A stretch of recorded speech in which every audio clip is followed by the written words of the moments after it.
Hi! In front of me is LANDVO Rino4 Pro, and today I would like to show you how you can remove Google search bar from home screen.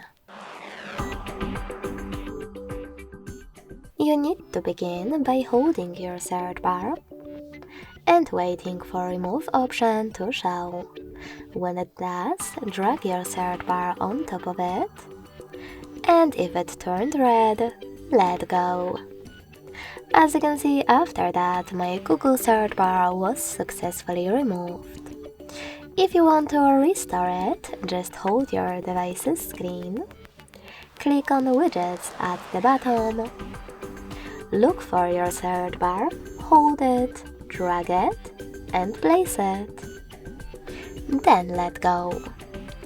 Thanks so much for watching. If you enjoyed this video, leave a like, comment, and subscribe. Bye!